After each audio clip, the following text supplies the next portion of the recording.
take a moment to thank our sponsor, CatchMark Technologies. If you're looking for technical support, structured cabling, cybersecurity, or digital marketing, they're your go-to team. With tons of experience, they will guide you through all of your technical problems. Reach out to them at catchmarkit.com.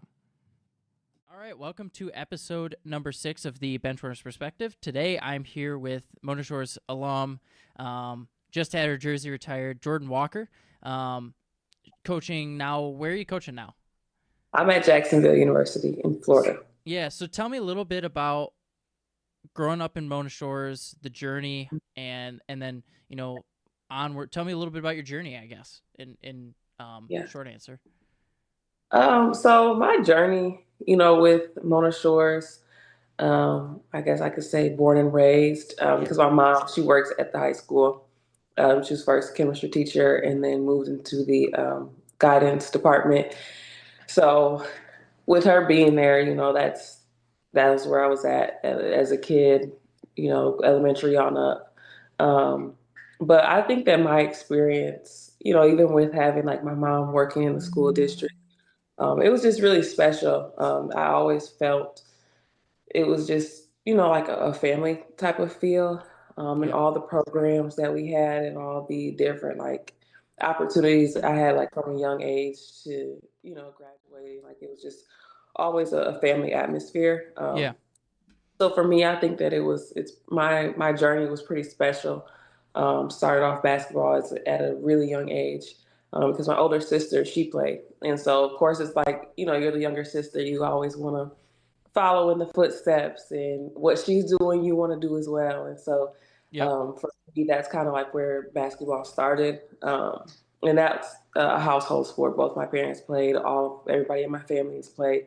yeah, Um, but my aspirations, that's kind of where it started with, is just, tagging along with her.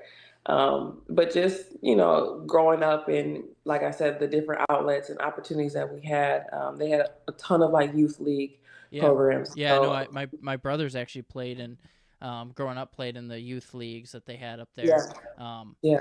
in like, I swear you guys have like 14 gyms at that school. Yeah, yes, and I think even more now, like you Yeah, said, like you mentioned the gyms, just because like the Sailor Center was built, and so that expanded, the areas that they could have all these camps and teams and stuff. So I think that it's been pretty cool to, just to be able to have all those different like programs and watch everybody grow up with you, So for such a long time, you're with the same group of like girls, and you're all getting better.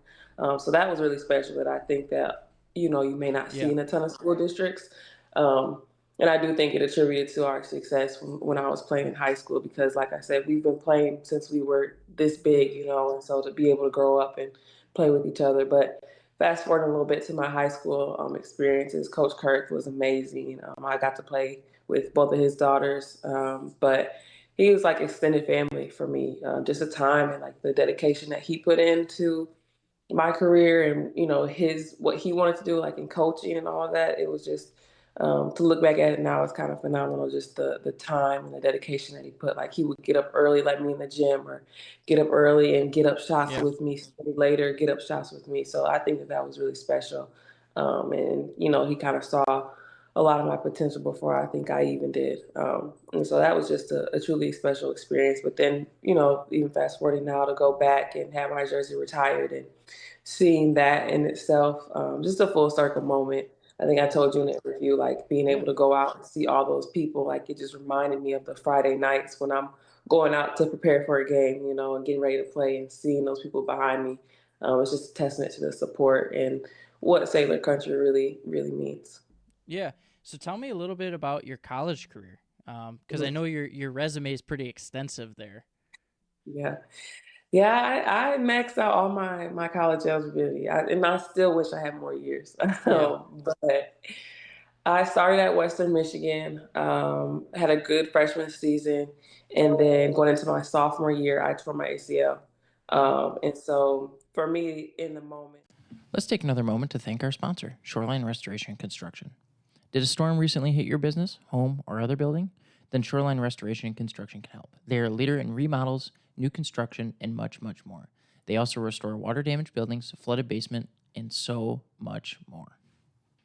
to tear it for the second time, it was pretty it was really heavy on me and pretty detrimental. But through that time, I got to get ahead in school. I was taking like 20 credit hours, and I was able to graduate early. And then I came back for my junior year and had a great year.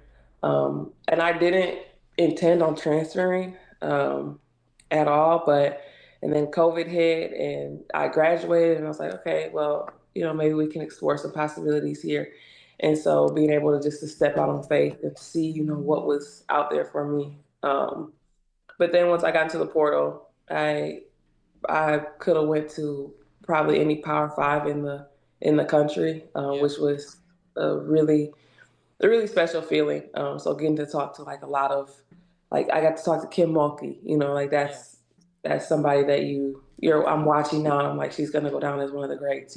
So being able to talk to her, but landed at Tennessee, and the amazing staff there, and the the experience that I had at Tennessee was second to none. Like I remember watching them as a kid and just fantasizing over, like, I wish I could play there one day. Wanting to play there, and still even going into like that COVID year, watching them play in their tournament, their SEC tournament.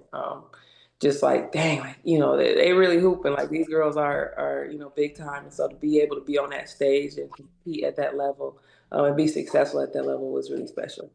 Yeah. So you mentioned in your interview that you actually made it to was it the Sweet 16 in the tournament? What was Yeah. that experience like? It was pretty cool. Everybody wants to make it to March Madness. So if you can make it to March Madness, like that in itself is an amazing experience. It's Yep. a completely different atmosphere than playing in your conference tournament, playing, games like playing the big time games. Like it's a completely different atmosphere. Because it just means more at that time. It's just like win in advance.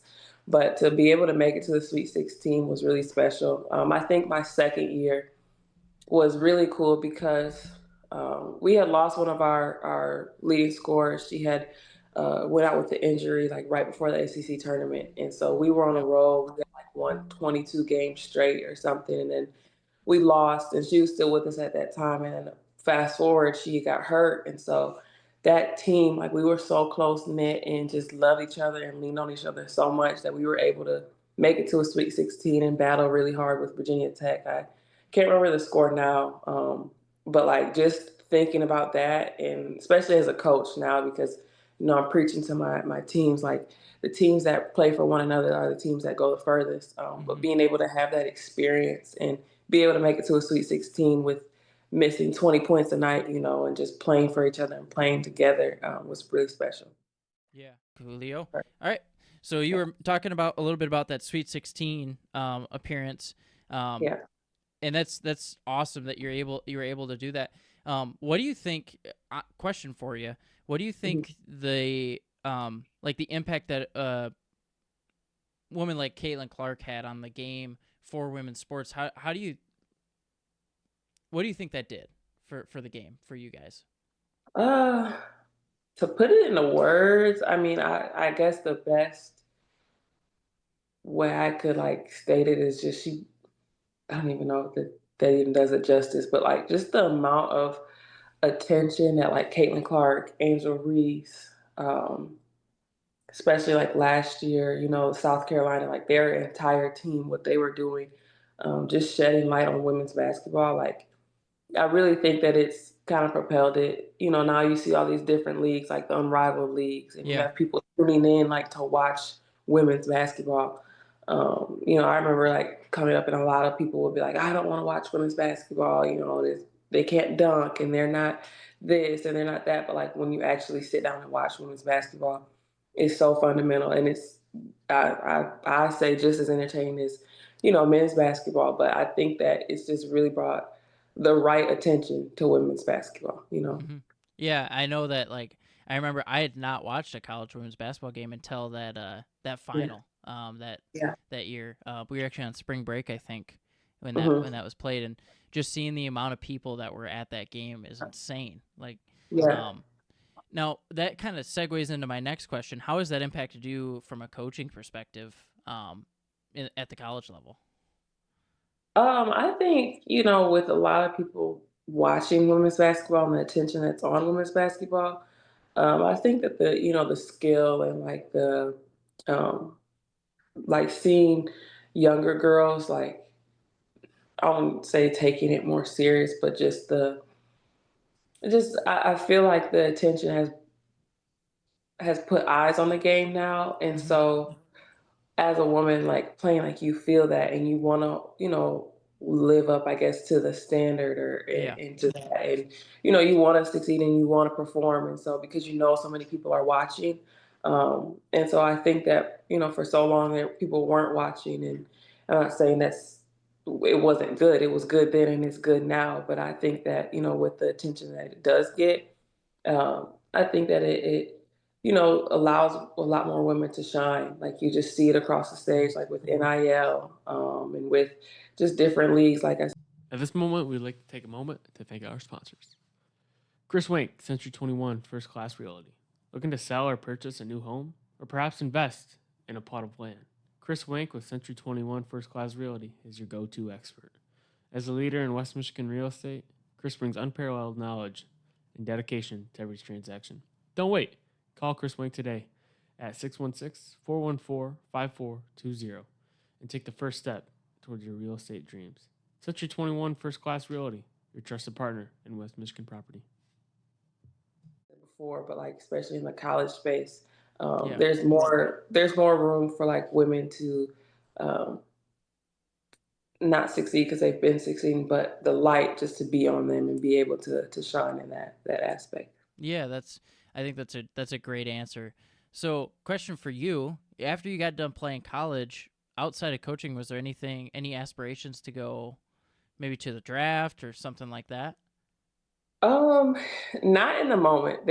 I was kind of ready to, I guess, just like start with life. Yeah. In hindsight now, like I, I think that I could have played. I think that I could definitely have played professionally. I should have went for the experience to try out for a WNBA team. It's not necessarily a regret for me because in that moment, I knew that I wanted to, move on and like stay within basketball, but just get into coaching or get into a career like within athletics. So for me, there was opportunity for that. It just didn't do it. It Yeah. didn't ring the right time for me. Yeah. So, what kind of got you into coaching? If you don't mind me asking. Yeah, I had an assistant coach while I was at Western Michigan, and she had a really like it was during the year that I was hurt, so it was kind Hmm. of funny because I never got to play for her, but my whole injury, she was just there by my side, like Yeah. if because coming off ACL and I had ACL and meniscus, so I couldn't walk for like 6 weeks. And so, the time that I couldn't walk, she was in the training room with me like every single day. There was something that she was doing, with me, like trying to help me through that process. And then once I was able to walk again, like after practice, we would walk more laps around the track. Or Yeah. when I was able to run, like she would push me and we would run. And then, postseason, like we would get in lifts early morning and just like having a coach that had that big of an impact and a positive impact on me made me want to be able to have that same impact on young women because I knew what it did for my game. Like when I was able to move and train again, and I was training with her, like it really helped my game a lot. Like I found myself doing a lot of the stuff that she taught me. Be like, oh, Coach Yeah. so and so taught me that, and so for me, I was like, I want to be able to have that impact and be able to help young women like that. Yeah. So what are some of the memories that you have at Tennessee? Like some of the things that you remember very vividly outside of going to the Sweet 16 because that's a huge thing in and of itself. Tell me a little bit about that. Some of the memories. I would say my first year. It kind of reminds me of it because I feel like it probably happened to a few teams this year. But my first year, we were in Texas A&M and M Hmm. and College Station, and so we got stuck there. And so we had Texas A&M, and then we were gonna go home and play South Carolina. So I went to Texas A&M. Believed that we won. We won that game, and we were trying to get out of there really quick because we knew a storm was coming. Yeah. And so, obviously, Michigan, this would have been a non-issue. Like we'd have been like, okay, get the snow trucks are coming. Like it probably wouldn't even been an issue where the snow trucks needed to come. but Yeah. we're in Texas, so But They don't know so what we that had snow. They don't know what snow is down there. at all. I was looking outside like, are we serious right now? Like, coming from Kalamazoo, I'm like, okay, even if the snow was up to here, I was still going to practice. Yeah. But so we were trying to get out of there really fast, like turn it around, but we just didn't make it to the plane. And so we were stuck. And they're like, oh, okay, we'll be stuck. We'll be able to fly out tomorrow. And then tomorrow comes and it's like, no, we're not able to fly out. So like everything is closed down, gas stations, the hotel power went out. It's like this like little. Quick break from the action to thank our sponsor. Meraki Performance is a leader in performance coaching. Whether you're looking to motivate your business or your athletic team, Meraki Performance can help. Check them out at merakiperform.com.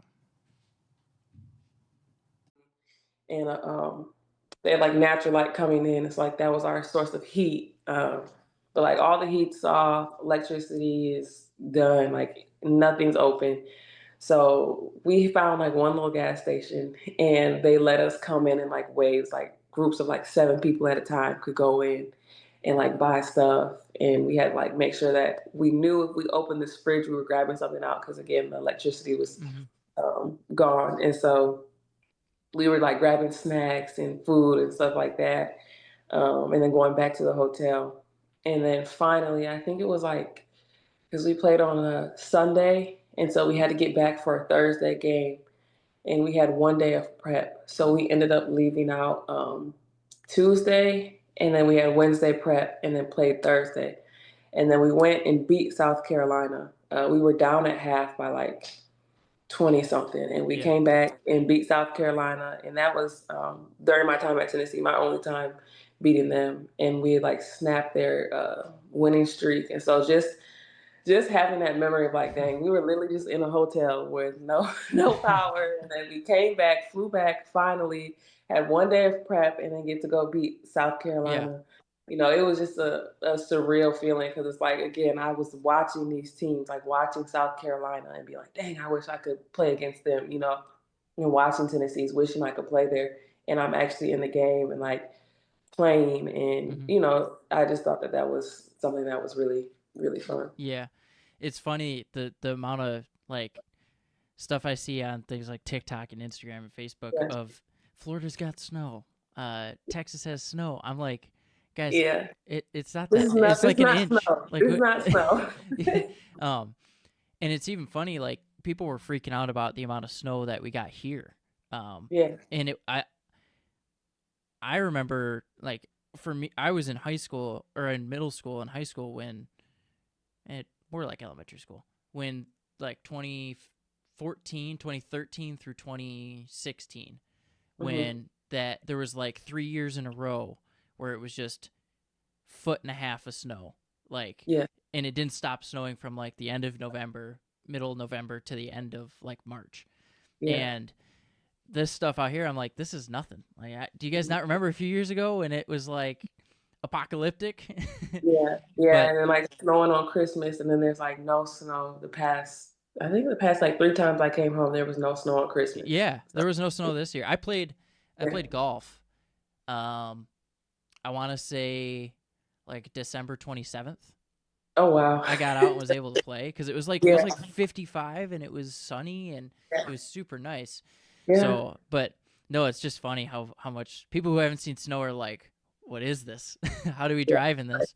But so I was when I was writing the article around your jersey retirement and all that, I read a lot about how you got your degree in NIL. I don't know I can't remember exactly what it's called. If you can explain it a little bit.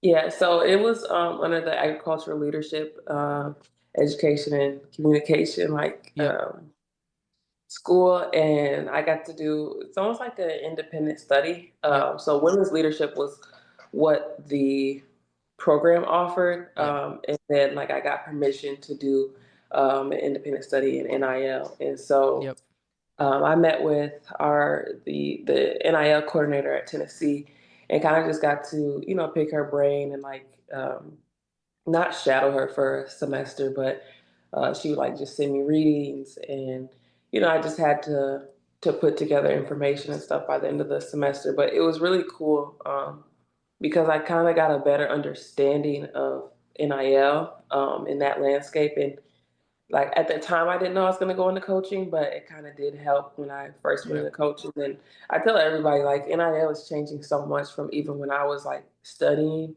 NIL and trying to like keep up with all the different legislations that's been passed since then. Is kind of crazy, like how much it has changed and it still is changing. I do think that it gave me a little bit of I guess, a leg up in understanding it a little bit more and kind of some of the ground rules about it. So yeah. Yeah. So how much, how much do you think something like that has a changed, and how much do you think it's affected sports in general at the college level? I mean, I know that's a big question, but Yeah.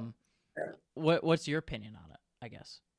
Um, so as a player, I think that it's amazing. I think that it's been able to help a lot of student athletes, and sometimes student athletes and their families.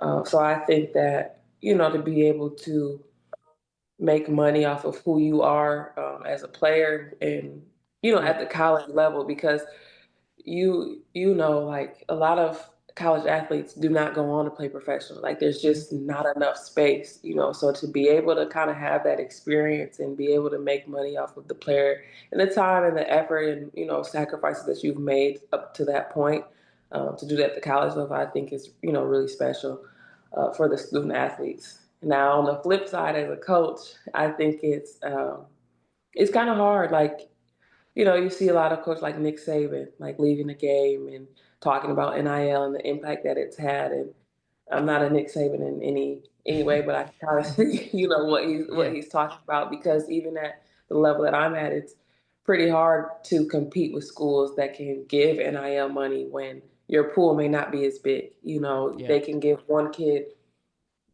just for an example, they can give one kid 5,000 and we have 5,000 for a whole team. You know what I'm saying? Or on a Yeah. bigger scale, like they can give one kid 50,000, but we have 50,000 for one team. And so I think that it does make it a little hard in that aspect, just because with recruiting, like you always want to get in the right kids and build your culture. But with NIL, I think that sometimes it gets a little bit hard because it's like, are you coming for the money, or are you coming because it's the right fit for you? Yeah. And you see yourself here, and you want.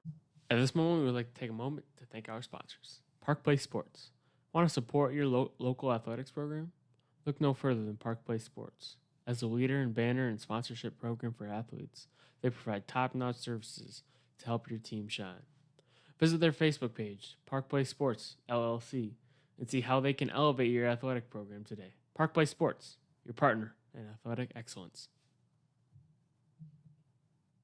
Be better. So Yeah. I What go do you ahead. think the right balance is there?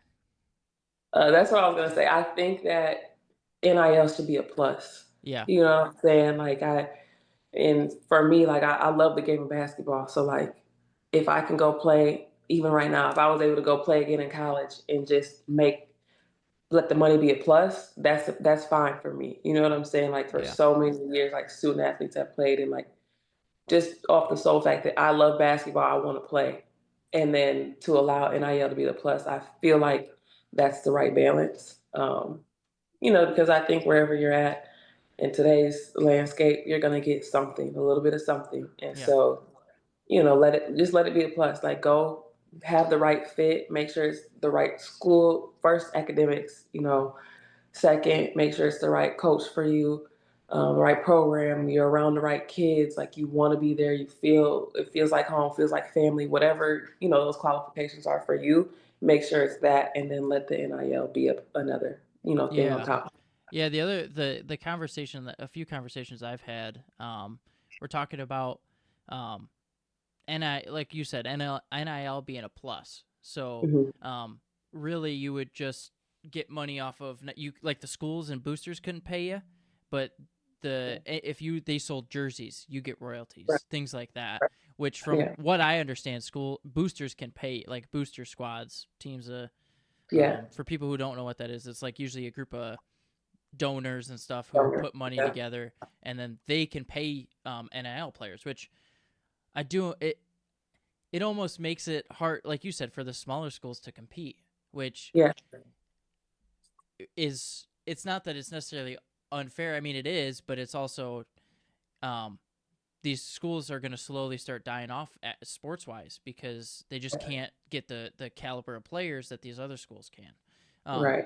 Not that it's the NCAA's job to keep these schools alive. If these schools aren't going to be around sports wise, that's their choice, right? But it is going to affect that in some way, and I think that the NCAA has some sort of responsibility to help balance it a little bit. Yeah, I think it's kind of, hard because for so long the NCAA has made money off of these athletes, Yeah, and have not given them a dime. And so I feel like right now, they're kind of, hands off, like, okay, just letting it play out, which I don't know if necessarily it's the right thing, but I yeah, also am like, well, for so long y'all made, billions off of these yeah, these athletes. So it's just like, it's kind of it's a big, I think, gray area in that aspect. But like you said, just being able to compete, like letting the NIL be a plus, even like the collective and like the boosters and though like the donors being able to come together for a collective and pay student athletes. I think letting that also be a plus. But yeah, like you said, it is it's a hard, I guess it's a hard area for the yeah, smaller schools.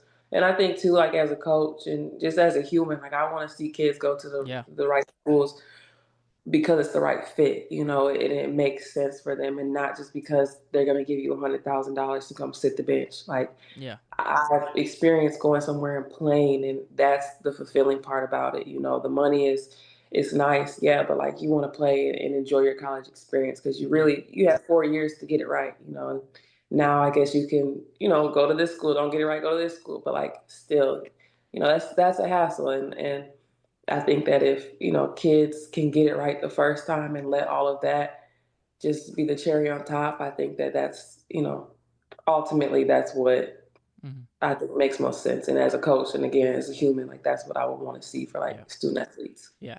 So I'm going to transition a little bit. Let's kind of dive into what you're doing outside of basketball. And yeah, just tell us a little bit about that.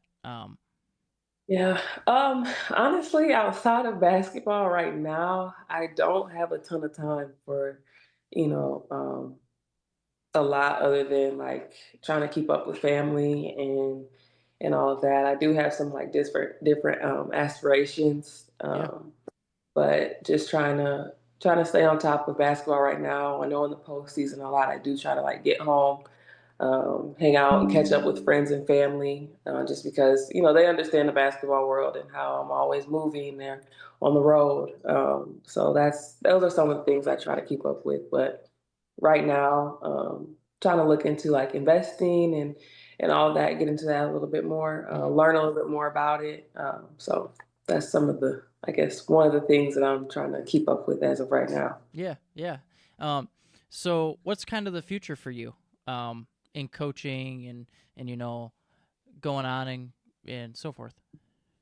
I aspire to be a head coach someday. The level, I'm not sure. I love college athletics, but also I think that like being able to teach younger kids the game, I think that that's, fulfilling too. But I think that ultimately, um, wherever I'm coaching, my ultimate goal is to pour into young women, and to help them be Yeah, better young women and people first, and then athletes and student athletes second. And so that's kind of where I'm at right now. And then I guess if I could look past coaching, I still want to stay in athletics, yeah, wherever that looks like an administrator, athletic administrator, yeah, but just staying around the game. yeah.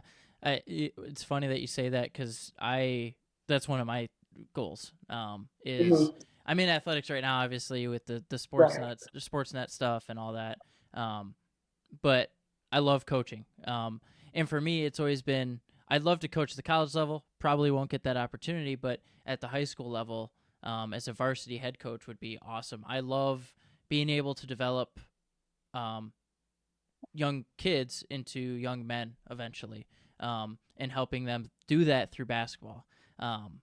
It's one of the most fulfilling things that you can do is be able to help somebody go from, point A, which is I'm not very good at basketball, or I got this skill, to point B, and watch them grow through that. That's one of my favorite things to watch during basketball, and sports in general, I think. Yeah, I agree. And I think that, athletics is a vehicle of life, Yep. honestly. You can see a lot of similarities. And, for me, it's basketball, but like my life and then basketball, putting it side to side, like basketball has helped me, see the strength that I have, in the real Yeah. world. Like when I, hit road bumps, I'm like, oh shoot, like I have to get through this. Well, I've already pushed myself in this aspect during the game, so I know that I can do it, in real life. So I agree with you. Yeah. Well, I think we'll get wrapped up here. I appreciate you coming on. I loved being able to listen to your story, and it was awesome to see your jersey get retired. I think that's my first one of my SportsNet career. And I think that's the first one that Mona Shores is retired, if I'm not mistaken. Yeah. I don't see any other ones up there. So, but I appreciate you coming on. Good luck. I think you guys are still in your basketball season, right? So, good luck to the rest of your basketball season, and I hope you have a great rest of your day today. Thank you. I appreciate it. You Yeah, have a good one. awesome.